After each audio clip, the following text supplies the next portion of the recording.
ഇന്ന് ധന്യമീ ജീവിതം ഷൂട്ടിങ്ങിന് വേണ്ടിയിട്ട് ഞാൻ കസേരയിൽ ഇരുന്നപ്പോൾ ക്യാമറ കൈകാര്യം ചെയ്യുന്ന മാന്യ വ്യക്തി ചോദിച്ചു, പുതിയ ജുബ്ബയാണല്ലോ എന്ന്. എനിക്ക് സംസാരിക്കാൻ വിഷയം കിട്ടുന്നത് ഇങ്ങനെ തന്നെയാണ്. ഞാൻ പതിവായിട്ട് പലവരും ഇതും പറയും, അവർ ഈ പുതിയ ഷർട്ടാണല്ലോ ജുബ്ബയാണല്ലോ. എനിക്ക് ഈ ജുബ്ബയിലും ഷർട്ടിലും വലിയ കമ്പുള്ള ആളാണ്.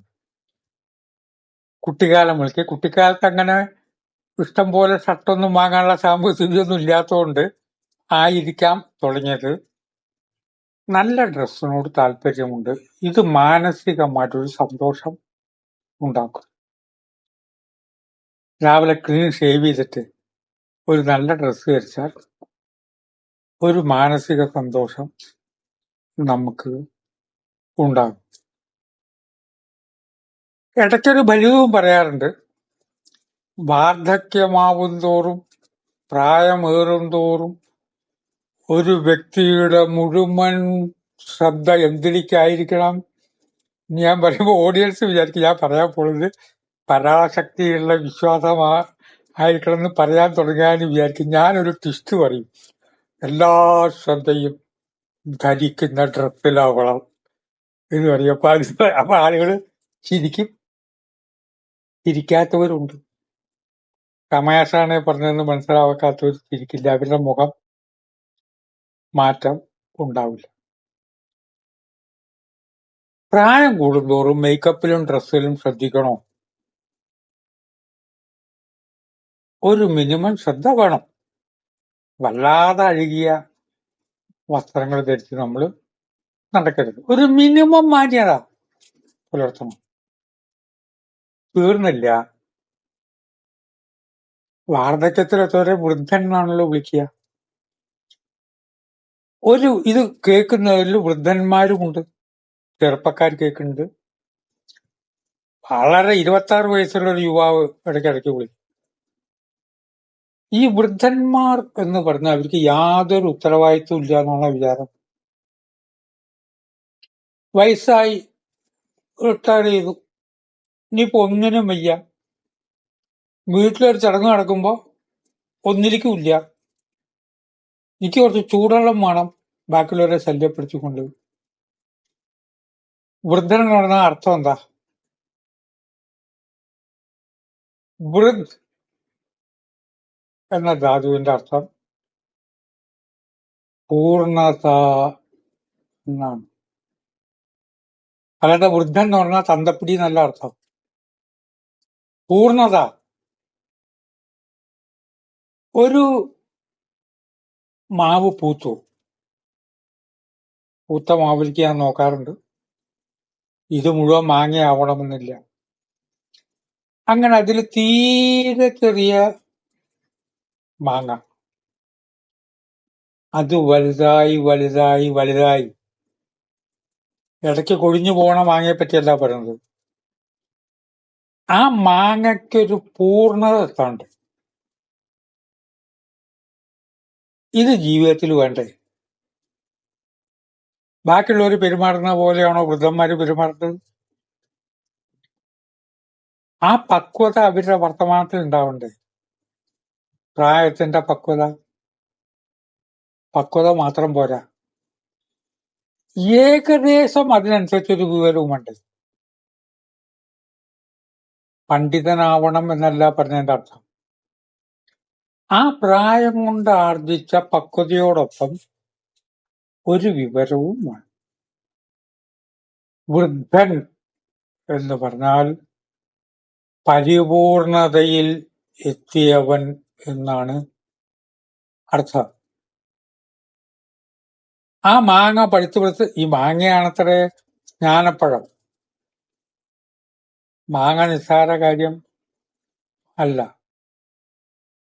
അത് ജ്ഞാനപ്പഴമാണ്, അറിവിന്റെ പഴമാണ്, ഓർമ്മകളെ ഉത്തേജിപ്പിക്കുന്നതാണ്. അതാണ് അറിവ്. ഒരു മാവിത്തെ മാങ്ങ മുഴുവൻ ഒരുമിച്ചാണ്ട് പൊട്ടിച്ചു, അണ്ടി ഉറക്കാത്ത മാങ്ങ ഉൾപ്പെടെ. മൂന്നാം ദിവസം അത് നല്ല ചോർന്ന കളറിൽ ഒറിജിനൽ മാങ്ങയ്ക്ക് പോലും ഇല്ലാത്ത കളറിൽ അത് അവിടെ നിൽക്കും. പെട്ടെന്ന് കേടുവരും ചെയ്യും. അത് കഴിച്ചോണ്ട സ്ഥിതി പറയുന്നില്ല. എന്നാൽ മരക്കൊമ്പത്ത് തന്നെ നിന്ന് പരിപൂർണതയിൽ എത്തിയതിനു ശേഷമുള്ള ഒരു പഴുക്കലുണ്ട്. ആ പഴുക്കലിന് ചിലപ്പോൾ ഇങ്ങനെ കളർ കിട്ടിക്കൊള്ളുന്നില്ല. ഈ കളർ കിട്ടുന്നതിന്റെ കാരണം വിഷം വെച്ച് ഒഴിപ്പിച്ചിട്ടാണെന്ന് നമുക്കറിയാലോ. ആ മാങ്ങ പോലെ ആയിരിക്കണം വാർദ്ധക്യം. ഇവിടെ ഡ്രസ്സല്ല പ്രശ്നം. ദിവസേന ഷേവ് ചെയ്യുക എന്നുള്ള എല്ലാ പ്രശ്നവും ഷേവ് ചെയ്തുകൊണ്ട് അബദ്ധമില്ല. ഈ പരിപൂർണതയുള്ള ഒരു പ്രശ്നം വന്നാൽ ഈ പരിപൂർണതയുള്ള എത്ര വൃദ്ധന്മാർ നിങ്ങളുടെ വീട്ടിലുണ്ട്? ചെറിയൊരു പ്രശ്നം അവരുടെ മുമ്പിൽ അവതരിപ്പിച്ചാൽ അവരത് ഒന്നിനെയും കൂടി വലുതാക്കി തരും. അങ്ങനെയല്ലേ ഉണ്ടാവുക? കുട്ടപ്പമ്മോട് പറഞ്ഞതേ അബദ്ധമായി. അപ്പൊ കച്ചറക്കി നിൽക്കുകയാണ്. ഒരു വൃദ്ധന്റെ അടുത്ത് കാല് പഴുത്ത് എവിടെയോ കല്ലുമേട്ട തട്ടിയിട്ട് ഉണങ്ങുന്നില്ല മുറി. എനിക്ക് ഒരു 10 വയസ്സ് ആയിരിക്കണം പ്രായം. ഒരു വൃദ്ധന്റെ അടുത്ത്, കാരണവരാണ്. അന്നത്തെ അവസരത്തിൽ അദ്ദേഹത്തിന് എത്ര വയസ്സാണെന്ന് ചോദിക്കാൻ കഴിയില്ല. വളരെ വൃദ്ധനാണ്. ഞാൻ ചെന്ന് ചോദിച്ചു, നമ്മൾ ചോദിക്കില്ലേ, ചെന്ന് ചോദിച്ചു എന്താ ഇത് ഉണങ്ങുന്നില്ല മുറി. അന്ന് മുറി ഉണങ്ങാൻ ഒരു മരുന്നും ഒന്നും കെട്ടിയിട്ടൊന്നുമില്ല കേട്ടോ. ഒന്നുമില്ല, ആരോടും ചോദിച്ചിട്ടില്ല, അച്ഛനോടോ അമ്മോടോ പറഞ്ഞില്ല. പറഞ്ഞാൽ ചീത്തയൊക്കില്ലേ. നീ എവിടെയെങ്കിലും പോയിട്ട് വീണിട്ടോ ബാക്കിയുള്ളവനോ അശ്രദ്ധ കൊണ്ടല്ലേ, തന്നെ വന്ന രോഗമല്ലല്ലോ, വികൃതി കാണിച്ചിട്ടുണ്ടായതല്ലേ ചോദിക്കുമല്ലോ, സത്യമല്ലേ. ഈ വൃദ്ധനോട് ചോദിച്ചു. കൃഷിക്കാരനാണ്, പാടത്ത് നിന്ന് വന്നതാണ്, ഒരു എരുമയെ പോറ്റുന്നുണ്ട്, കയ്യിലൊരു മടകാലുണ്ട്. ഞാൻ സംസാരിച്ച സ്ഥലമൊക്കെ എനിക്ക് ഓർമ്മയുണ്ട്. ഇത് ഉണങ്ങുന്നില്ല, കുറെ കാലായി. അവിടെ കുറെ കാലം മുമ്പ് വന്നപ്പോ അപ്പോഴും എന്റെ കാലുമ്മൽ ഈ മുറി ഉണ്ടായിരുന്നല്ലോ. അതെ, ഈ വിരലുമ്മൽ. ഈ മടകളുണ്ട്, അതാൾ കൊത്തിക്കളഞ്ഞ പറഞ്ഞ വലിയാണ്. കയ്യിൽ മടാലുണ്ട്, ആ വിരലാട് കൊത്തിക്കളഞ്ഞതാണ്. എത്ര കണ്ട് അശ്രദ്ധമായിട്ടാണ് അദ്ദേഹം സംസാരിച്ചത്. ഞാൻ കുട്ടിയാണ്, ഈ വിരലൊരു ശല്യമായിരിക്കുക. വീട്ടിൽ നിന്നൊരു മടാലെടുത്തു, കൊത്താൻ പറ്റിയില്ല. അവിടെ വെക്കുമ്പോഴേക്കും വേദന. പക്ഷെ സ്വാധീനിക്കില്ലേ ഒരു മുതിർന്ന ആളിങ്ങനെ വരി പറയുമ്പോ? ഇതുകൊണ്ടാണ് വൃദ്ധൻ എന്നുള്ളൊരു യോഗ്യതയാണ് വേണ്ടിയിരുന്നത്. അപ്പൊ അത് നടന്നിട്ട് എത്രയോ കൊല്ലങ്ങൾക്ക് മുമ്പത്തെ കാര്യമാണ്. ഇപ്പൊ ചിന്തിക്കുമ്പോ വേണ്ടുന്നത് ഇരിക്കെ അത് തന്നെ ഉണങ്ങും. ഏതെങ്കിലും ഒരു മരുന്ന് പറഞ്ഞു തരാൻ കഴിയണ്ടേ? മണ്ണ് ഒരു മരുന്നാണ്. ഉപരിതലത്തിലെ മണ്ണ് മാത്രമേ നോക്കുള്ളൂ. അടിയിലേക്ക് പോയാൽ മണ്ണ് ഔഷധം. മൺപുറ്റുകളിലത്തെ മണ്ണെടുത്താൽ ഔഷധമാണ്. ചുറ്റും കാണുന്ന ഏതെങ്കിലും ഒരു ചെടി ചൂണ്ടിക്കാണിച്ച് അതിന്റെ നീര് അതുമിൽ ഒട്ടിച്ചോ, ഒരാഴ്ചക്കുള്ളിൽ മാറും എന്നൊരു വരി പറഞ്ഞു തന്നാൽ എത്ര സുഖമുണ്ട്. കൊടുവാള് കാണിച്ചിട്ട് ആ വിരലാട് കൊത്തി കളഞ്ഞതാണോ? അഥവാ ഞാൻ കുത്തിയിട്ടുണ്ടെങ്കിൽ ആ വിരൽ മുറിഞ്ഞില്ലെങ്കിലോ? അന്ന് ആശുപത്രി ഇല്ല, പെട്ടെന്ന് ഓപ്പറേറ്റ് ചെയ്യാനുള്ള സൗകര്യമില്ല. ഇതുപോലുള്ള ജീവിക്കുന്ന വൃദ്ധന്മാരെ വയോവൃദ്ധൻ എന്നാണ് വിളിക്കുക. വയസ്സുകൊണ്ട് അവര് വൃദ്ധന്മാരാണ്. വൃദ്ധൻ എന്ന് പറഞ്ഞാൽ പരിപൂർണത എത്തിയാണ്. അവര് ഒരു പരിപൂർണതയിൽ എത്തിയിട്ടില്ല. മകള് ഭർത്താവായിട്ട് കലഹമുണ്ടാക്കുക, ആ കലഹം ഒന്നുകൂടി പ്രശ്നം ഉണ്ടാക്കും. ചിലയിടത്തൊരു പ്രശ്നം വരുമ്പോ വീട്ടുകാർ ഇത് അച്ഛനോട് ചോദിക്കാന്ന് പറയുമ്പോ മകള് പറയും അച്ഛനോട് ചോദിച്ചാൽ അച്ഛൻ ഒന്നുകൂടി കലക്കും. ഒന്നുകൂടി കലക്കി വേണ്ടാത്ത വർത്താനം പറയും. നിങ്ങൾ മിണ്ടായിരിക്കും, നിങ്ങൾക്ക് ഭ്രാന്താന്ന് ആരെങ്കിലും പറയും. പിന്നെ അതും കയറി പിടിക്കാം.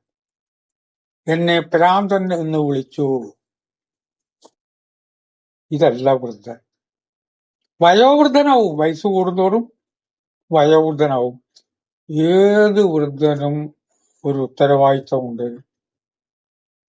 ആ ഉത്തരവാദിത്തമാണ് വാക്കിന്റെ അർത്ഥം. ഏതെങ്കിലും ഒരു കാര്യത്തിൽ പരിപൂർണത. ഒന്നുകിൽ പുരാണങ്ങളുടെ കാര്യത്തിൽ, അതെന്താന്ന് മുത്തച്ഛനോട് ചോദിക്കാം. ആ കാര്യത്തിൽ, ചില ഔഷധങ്ങളുടെ കാര്യത്തിൽ, ചില പ്രശ്നങ്ങൾക്ക് പരിഹാരം കാണുന്ന കാര്യത്തിൽ.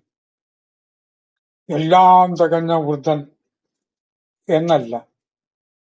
ആ വൃദ്ധൻ അതിൽ നിന്നാണ് അഭിവൃദ്ധി. അഭിവൃദ്ധിയുടെ അർത്ഥം നമ്മൾ ആദ്യം വിചാരിച്ചതും അല്ലാട്ടോ. അത് വേറെ ദിവസം പറയേണ്ട വിഷയമാണ്. വൃദ്ധനൊക്കെ അതിൽ നിന്ന് വന്നതാണ്. ഈ ഒരു ഗുണം, സ്വഭാവം മോശം, വായനാക്ക് മോശം, പെരുമാറ്റം മോശം, എന്തെങ്കിലും ഒരു കാര്യത്തിൽ സംശയം ചോദിച്ചാൽ ആ വൃദ്ധന്റേതായിട്ടുള്ള ലോകത്തെ പറ്റി ചോദിച്ചാൽ അറിവില്ലായ്മ.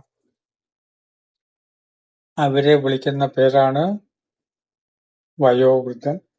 അത് കഴിഞ്ഞിട്ട് ഇനി വേറെ വൃദ്ധന്മാരുണ്ട്, അത് വേറെ ദിവസം എപ്പോഴെങ്കിലും പറയാം. ഇന്ന് വയോവൃദ്ധൻ മാത്രമായി മാറരുത് എന്ന് കാര്യം ചിന്തിച്ചുകൊണ്ട് വാക്കുകൾ സംഭരിക്കുന്നു. നമസ്കാരം.